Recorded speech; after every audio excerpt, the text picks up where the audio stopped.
শুভ সকাল বন্ধুরা, ভেল স্টোরি ব্লগে আরও একটা নতুন ব্লগ নিয়ে হাজির হয়ে গেলাম। আমি সাবিত্রী।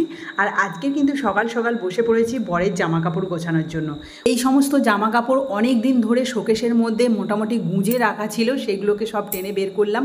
কারণ সামনে তো পুজো আসছে, ভাবছি যে বরের নতুন জামা কাপড় না দিয়ে এই সব জামা কাপড়গুলো একটু ইস্ত্রি করে যদি দেওয়া হয় তাহলে একদম নতুন হয়ে যাবে আর মনটাও খুশ হয়ে যাবে। মানে প্রত্যেক দিন একটা করে নতুন জামা পরে যেতে পারবে বিভিন্ন কালারের। তাই সবগুলোকে একসাথে ভাঁজ করে একটা ব্যাগের মধ্যে রেখে দেবো। আর প্রত্যেক দিন তো আমার ছেলেকে নিয়ে স্কুলে যেতে হয়, রাস্তায় বাজার পরে আর বাজারে কোনো একটা দোকানে দিয়ে দেবো ইস্ত্রি করার জন্য, তাহলে ভালো হবে না? আর বাড়িতে তো এইসব জামা কাপড় ইস্ত্রি করার সময় পাই না। আর তাছাড়া আমাদের যে ইস্ত্রিটা ছিল সে আমার ছেলে সেটাকে নষ্ট করে ফেলেছে, আর নতুন করে কেনাও হয়নি। তো যাই হোক, এখন আমি গুছিয়ে নিয়ে এবার অন্যান্য যেসব কাজ আছে সেগুলোও করব। তবে সকালবেলা কিন্তু কুট্টুসকে ঘুম থেকে তুলে তারপরে ভাত খাইয়ে দিয়েছিলাম। আর কি বলো তো, সকালে একটু ভাত খাইয়ে দিলে বেশ অনেকক্ষণ ও খেলাধুলো করে, কোনো রকম ওর ঝামেলাই থাকে না। প্রায় 3 ঘন্টা তো এখন ভালোভাবে খেলাধুলো করবে। তারপরে ওই 11টা সাড়ে 11টার দিকে একটু আপেল বা মৌসুমির জুস দিলেই ব্যাস হয়ে যাবে। আর এখন আমি জামা কাপড় গোছাচ্ছি বলে ও ছুটে এসে মাম্মাম তুমি কি করছো, আমিও করব বলে ওর বাবার সেই জামাগুলো ভাঁজ করার চেষ্টা করছে। পারবে না কিন্তু ওই তবু করবে। আর তাছাড়া আমি যে কাজটা করব ওকে করতেই হবে। আমি যখন ড্রয়িং করতে বসি বা কোনো একটা হাতের কাজ করবে তো ও বলবে যে আমাকেই করতে দিতেই হবে। এবার এই যে ঝামেলা হয়ে যায় তখন সব কিছু গুলিয়ে তাল হয়ে যায়, আমি সেই জন্য কোনো কাজই করতে পারি না ঠিকঠাক। তো যাই হোক, আমার হাতে যে শার্টটা দেখতে পাচ্ছ এটা কিন্তু আমি 1 বছর সরস্বতী পুজোতে তোমাদের দাদাভাইকে গিফট করেছিলাম। কিন্তু এই জামাটা বেচারা বেশি দিন পরতে পারেনি, মানে একবার কি দুবার পরেছিল, তারপরে সেইভাবে শোকেশে তোলা ছিল এইভাবে মুড়ে চুড়ে। কারণ দাগ লেগে যাচ্ছে সেই ভয়ে ওটাকে পরবে না ঠিক করেছিল। তারপরে শোকেশে রেখে দেখছি সেখানেও দাগ হয়ে গেছে, মানে কলাটের সামনে দাগ হয়েছে। ওটাকে আবার কাচতে হবে, তারপরে ইস্ত্রি করতে দেবো। তো দেখো, জামা কাপড় গুছিয়ে নিয়ে আমি চলে এসেছি এই যে আমাদের জানালায় যে ফুলের টবগুলো রেখেছি সেগুলোকে পরিষ্কার করার জন্য। অনেক দিন হয়ে গেছে, ধুলো পড়েছে, তাই একটুখানি মুছে নেব। আর তাছাড়া গ্রিলগুলোও ঝুল পড়েছে, তাই ভালো করে ঝেড়ে মুছে নেব। আর টবগুলোকেও ভালোভাবে মুছে একটু জলও দেবো। রান্না পুজোর সময় কিন্তু সব পরিষ্কার করেছি, তাও কয়েকদিনের মধ্যে আবার ঝুল এবং ধুলো দুটোই পড়েছে। তো এখন পরিষ্কার করে নেব। আর তার সাথে সাথে কিন্তু তোমাদের সেই সুন্দর সুন্দর কমেন্টগুলো পড়বো। তো প্রথম কমেন্ট পড়ছি মিতা ব্যানার্জি। তুমি বলেছো সাবিত্রী, আমিও কিন্তু একদিন দেখা করব তোমার সাথে। কুট্টুস কোথায়? আমি 2 অক্টোবর লন্ডন থেকে ফ্লাইটে উঠবো, 3 অক্টোবর কলকাতায় পৌঁছাবো। ভালো থেকো। দিদি, প্রথমে জানাই তোমাকে অসংখ্য ধন্যবাদ কমেন্ট করার জন্য। আর তুমি যে আমার সাথে দেখা করবে বলেছো তা তো আমার সৌভাগ্য যে তুমি আমার সাথে দেখা করতে চাও। মানে এরকম যদি তোমরা কেউ দেখা করতে চাও অবশ্যই কিন্তু আমি দেখা করব, কোনো অসুবিধা নেই।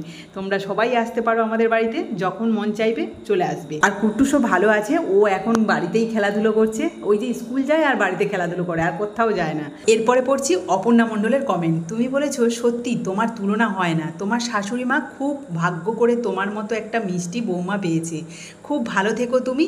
তোমার সাথে দেখা করার আমারও খুব ইচ্ছে, বাট জানি না তুমি আমার সাথে দেখা করবে কি না। এ বাবা, তুমি এভাবে বলছো কেন গো? আমি অবশ্যই সবার সাথে দেখা করব, যার যখন মন চাইবে অবশ্যই অবশ্যই করে চলে আসতে পারো, কোনো অসুবিধা নেই। আমি আগেও বললাম, এখনও বলে দিলাম। এরপরে পড়ছি রেবা চৌধুরীর কমেন্ট। তুমি বলেছো তোমাকে শাড়িতে পরিপূর্ণ আর স্নিগ্ধ লাগে, তোমার রান্নাও সম্পূর্ণ আলাদা। অসংখ্য ধন্যবাদ এত সুন্দর একটা কমেন্ট করার জন্য।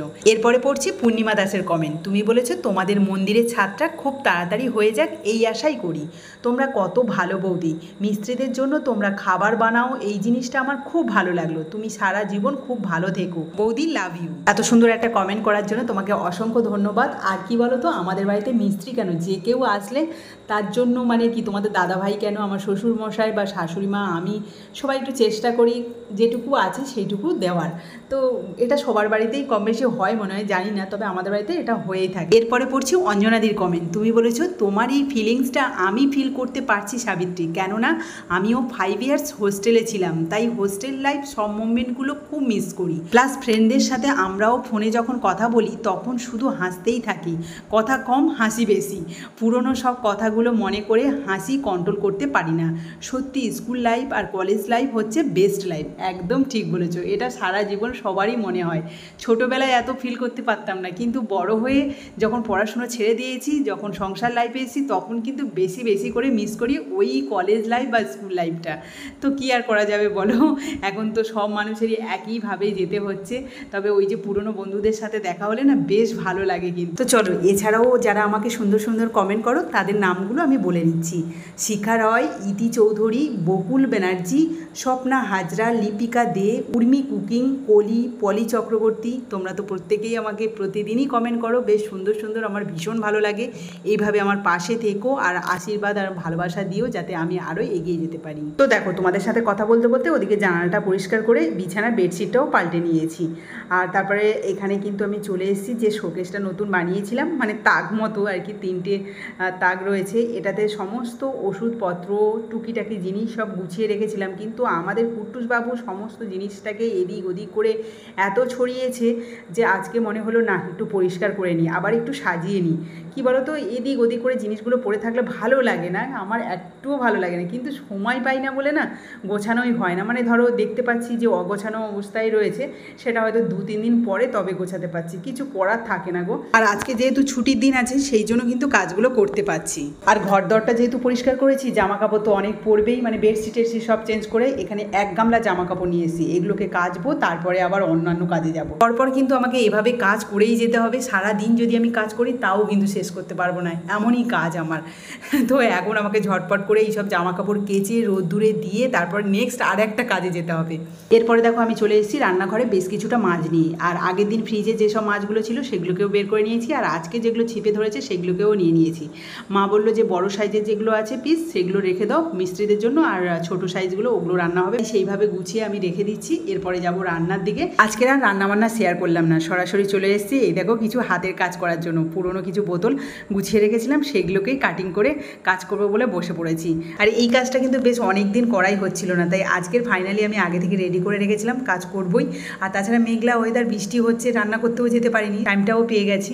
যে কটা বোতল আমি হাতের কাছে পেয়েছিলাম সবগুলোকে কাটিং করে নিয়েছি, আর এখন কিন্তু কালার করে নিচ্ছি। আর কালার করার মতো কিছুই পাচ্ছিলাম না, মানে তুলি আছে কিন্তু তুলিতে রং করলে না অনেকটাই রং চলে যায়, আর এমনি রং শেষ হয়ে এসছে, আমাকে কিনতে হবে। তার জন্য মুখে ফেস পাউডার বা কোনো ক্রিম লাগাতে গেলে যেটা দিয়ে লাগানো হয় না, ওটাকে কি বলে আমার ঠিক এই মুহূর্তে মনে পড়ছে না, এত বেশি লাগাই তো সেই জন্য মনে পড়ে না ওইসব নামগুলো। আমি কিন্তু অর্ধেক মেকআপের জিনিসের নাম জানি না। তো যাই হোক, ওটাকেই মানে কেটে নিয়েছি ছোটো ছোটো পিস করে, ওই দিয়েই রংটা লাগিয়ে নিয়েছি। আর আজকের কাজটা কিন্তু সম্পূর্ণ হবে না মনে হচ্ছে, আর সম্পূর্ণ হলেও তোমাদের আজকে দেখাবো না, পরে ভিডিওতে দেখাবো। অবশ্যই কিন্তু ভিডিওগুলো দেখো।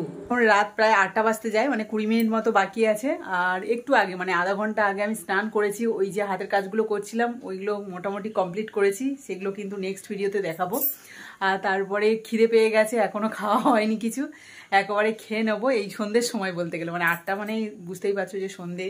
আর এদিকে দেবজি সবে মাত্র পড়তে এসছে। কে বৃষ্টি হচ্ছিল বলে আসনি? আজকে সারা দিনটা তো প্রচুর বৃষ্টি হয়েছে, বাইরে কোনোভাবে বেরোনোই যায়নি, আর ভিল স্টোরিতে রান্না করা যায়নি, তাই জন্য আমি কয়েকটা হাতের কাজ করেও নিয়েছি, ভালোই হলো। তবে কুট্টুসের কাজটা এখনো হয়নি, মানে কুট্টুসের স্কুলে যে জিরাফ বানাতে হবে, ওর মুখোশ একটা তৈরি করতে হবে, সেই কাজটা বাকি রয়েছে, ওটা কখন করব? স্কুলের ব্যাগ নিয়ে এই যে রয়েছে বাবার সাথে, বেশ মস্তিতেই আছে সারাদিন। আর সকালবেলা স্কুল থেকে তো খবর চলে এসেছে যে আজকে স্কুল হবে না, আরও মজাটা ভালোই হলো, সারা দিনটাই শুধু খেলা করে বেড়ালো। আচ্ছা কি বদমাস দেখেছো, এই দেখ। আর ব্যাগটা এরকম ঘাড়ে থাকবে, ওই দেখ।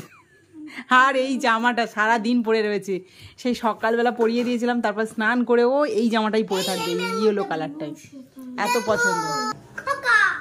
কে খোকা? কে পাপা? কে ডেকেছে?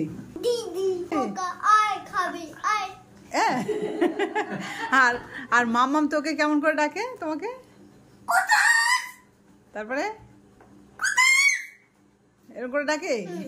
এই যে ছোট দাদু সন্দেশ দিয়েছে, সন্দেশ, ডাল, আর এদিকে কি আছে, আলু ভাজা, পটল ভাজা, ওর পাপার রুটি। কি হয়েছে হাতে? কেমন শুকিয়ে যাচ্ছে, অনেক রং নিয়ে। তারপরে দেখেই তো মনে হচ্ছে তোমার বয়স হয়েছে, প্রচন্ড ঠান্ডা লাগছে। 9:30 বাজে, কেতা ঠান্ডা লাগছে, বাইরে প্রচন্ড বৃষ্টি হচ্ছে, ঠান্ডা লাগছে যে ফ্যান চালাতে পারছি না, পাখাটা বন্ধ করে দিল। কি বলবে, আমার এত গরম হচ্ছে, কি বলবো, প্রচুর গরম হচ্ছে, ঘাম হচ্ছে কুট্টুসে। আমার ঠান্ডা লাগছে, হাতটা সব পুকে যাচ্ছে, এই টান পড়ছে তো এরকম করে মুড়তে পারছি না। আর ওই যে রং টং মেখেছিলাম অনেক, তারপরে অনেক ঘষাঘষি করে সেই রংগুলো তুলেছি, তো তারপরে দেখছি যে হাতটা এরকম হয়ে যাচ্ছে। অনেকক্ষণ কাজ করে যাবো, ঠান্ডা লাগার কথা নয় তো, তুমি সন্ধ্যার আর কাজ করেছি, আর ঠান্ডা জলে চান করলে না। বন্ধুদের আর দেখানো হয়নি, এটা একদম ওই গরম ছুরি, ওটা দিয়ে বোতল কাটছিলাম, আর সেটাই এমন ভাবে টেনেছি আর এইখানে এসে একদম সঙ্গে সঙ্গে চামড়াটা এরকম হয়ে কাজ করে বেরিয়ে গেছে। যাচ্ছে। একদম তাড়াহুড়ো করলে হবে সব কাজে? কি আর হবে, ওই সময়টুকু অন্তত কাজ করতে গেলেই লাগবে, এটা হতেই কিছু পারে। ব্যাপার না। তাহলে কি ওষুধ দেবে? কাটার ওষুধ দেবে? হ্যাঁ, কাটার ওষুধ। কাটা পোড়া যেটা ওই একই ওষুধ তো। হ্যাঁ। আর হ্যাঁ, আমি যেসব হাতের কাজগুলো করেছি সেগুলো তো দেখালাম না। পরের দিন দেখাবে। একদম। তো চলো, আজকে ব্লগটা এই পর্যন্ত। তোমাদের কেমন লাগলো অবশ্যই কমেন্টে জানিও, আর ভালো লাগলে প্লিজ একটা লাইক করে দিও। আজকের মতো টাটা এন্ড গুড নাইট।